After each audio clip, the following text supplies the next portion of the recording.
Semifinals, here we come! Hello everyone, Mr. Yi back here, and today we're gonna take a look at Argentina's 3-0 victory over Ecuador in the 2021 Copa America quarterfinals. With no more room for error and big experiments, Scaloni reverted to his usual 4-3-3 system. It was great to see Martinez back in goal. His performance so far has been superb. If he keeps up this performance, he will no doubt be a strong contender for Argentina's #1 keeper in the World Cup next year. Nicolas Gonzalez and Molina replaces Lisandro Martinez and Montiel in the back line. Compared to Montiel, the Udinese right back proved to be more capable on both ends of the pitch. And with Christian Romero still recovering from a slight injury, Otamendi is still currently Argentina's most capable and experienced centre-back, despite being prone to one mistake or another. The midfield is made up by the usual suspects from the previous Copa America: Lo Celso, Paredes, and Rodrigo de Paul. All three of them look fresh after given ample time to rest against Bolivia, whilst the front three is formed by Lautaro Martinez, Mr. Lionel Messi, and another one of Scaloni's favorites, Nicolas Gonzalez. On paper, Argentina line up in the 4-3-3 formation, but when they're not in possession, De Paul and Gonzalez will take up the wide midfield positions to form a 4-4-2 defense. Lautaro Martinez will also apply pressure to the Ecuadorian players in possession. This is one of Martinez's most valuable contributions he can offer to the team. With Messi being 34 years of age, other players will need to cover more distance to allow the number 10 to apply the most lethal finishes or passes as frequently as possible. With Lo Celso, Gonzalez, and De Paul's return, Argentina looked as dangerous as usual, particularly in the first half. Nicolas Gonzalez will constantly drift into the center in search of goal-scoring opportunities, leaving Acuna to stretch the Ecuadorian defense on the left. Although the new Fiorentina man unluckily missed 2 great chances today, his work rate still has to be applauded for. Not only did he create several troubling moments to the opposition, he also actively participated in the defense. Lo Celso also created several troubling moments to the Ecuadorians in the midfield, even causing him to suffer a tackle from 2 Ecuadorian players at one point, whilst De Paul would drift into the wide midfield position to build up Argentina's attack on the right flank. The Udinese number 10 produced an admirable performance on both ends of the pitch. After the tournament, he was set off to meet his fellow countryman, Diego Simeone, at Atletico Madrid. Argentina's first chance came from a Paredes long pass, but Martinez's effort was denied by the keeper Galindez. Pizzella also set up the Inter-man forward in a similar fashion, but the latter's effort was denied by Arboleda. Argentina's best chance in the first half came in the 23rd minute when Messi was given a clear one-on-one opportunity, but the post came to the Ecuadorians' rescue. Ecuador's first big opportunity came in the 38th minute when Esteban delivered a brilliant cross into the box.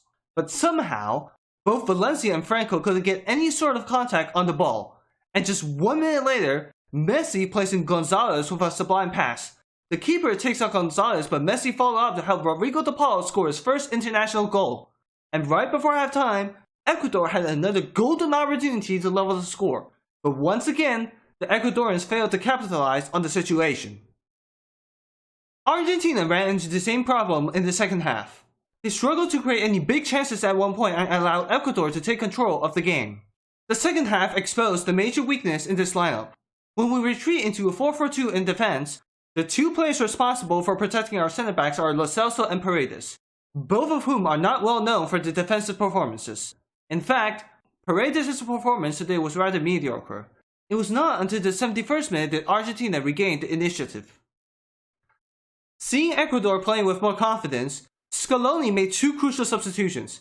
Angel Di Maria and Guido Rodriguez replaces Lo Celso and Paredes. Although Guido isn't as creative as Paredes, his outstanding defensive skills can ensure more protection in the midfield, whilst Di Maria's speed, technical skill, and vision allowed Argentina to create significantly more chances on the counter. In addition, Scaloni's adjustments allowed De Paul to move back to his usual center midfield position. Argentina finally sealed the game in the 84th minute when Di Maria won the ball off Nketiah, allowing Messi to assist Martinez to score his second goal of the competition. The icing on the cake came in the final minutes when Di Maria was fouled outside the box by Nketiah. The referee initially called a penalty, but reverted to a free kick after some VAR assistance. But when the taker is Mr. Lionel Messi, is there really that big of a difference? Not really. Messi scored his second free kick of the tournament. Argentina are in the semifinals. With this victory, Argentina reached the semifinals of the Copa America for the 4th time in a row, but we have to realize that this game was much more difficult than what the scoreline suggests. Ecuador was allowed to create 2 big chances in the first half and could have easily robbed our clean sheet. There was also a period in the second half when we were under constant pressure and struggled to create any big chances. However, we have to applaud Scaloni's substitutions today. Di Maria and Guido's appearance successfully turned the tables back to Argentina's favor. And once again, Lionel Messi produced an admirable performance with 1 goal and 2 assists. Our next opponent will be Colombia, who scored an equalizer in the dying minutes during our previous encounter. They are a strong physical side that is also capable at hitting their opponents on the counter. But of course, we have our own talent and the best player in the world. In addition, our bench is also filled with players who can impact the game in one way or another. If Argentina can defeat Colombia, they will be just 90 minutes away from their first trophy since 1993. Let's give our best wishes to them and wish this year will finally be their year. So please leave your thoughts and suggestions in the comment section down below. I'll do my best to respond and improve myself. Thank you for watching. I need you to listen, I need you to hear, and don't show, and